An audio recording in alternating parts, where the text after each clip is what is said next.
अपन झटका का जवाब ले लो। अरे हमसे जूम कर लिया ये झटका का दबाव है। मत करा कितना रह दो वाह ए अरे कि हमसे मिलो, अरे कि हमसे हमारे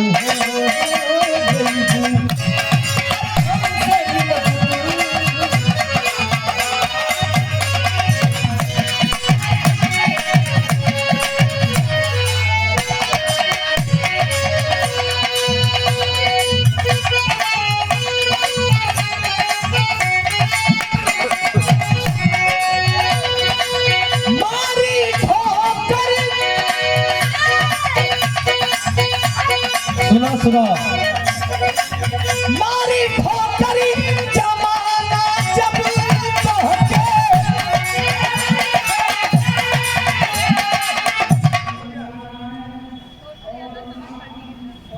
और ये समाजवादी पार्टी के सक्रिय सदस्य आदरणीय छोटू यादव जी की तरफ से शानदार 1000 रुपया पुरस्कार से जोरदार ताली आप लोग बजा के सम्मान करें, स्वागत करें। बहुत बहुत दिल से धन्यवाद बा, प्रणाम बा।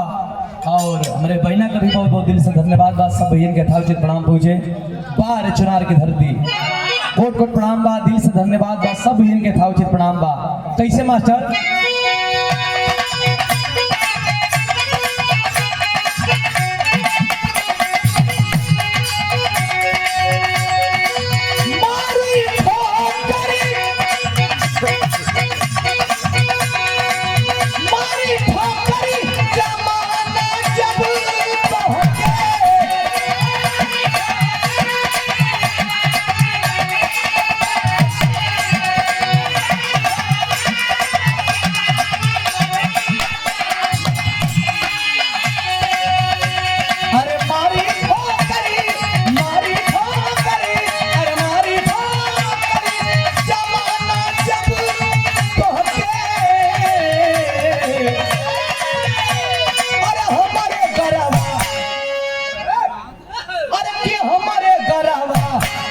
के हार हो जयबू, अरे हमारे गरवा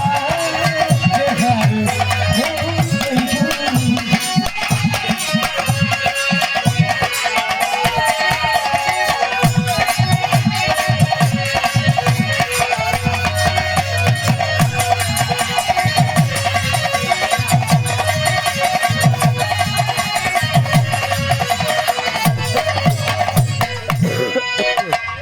बा लेकिन ठीक बा, हो जा के पद हो जा बा, जा के पद हो जा बा। अरे भाई ठीक है बा, का लगे है तो से काम अरे हम लोग के जान ले यार नहीं तो के हम बता दे बाद में, जरूरी थोड़े बता जाना।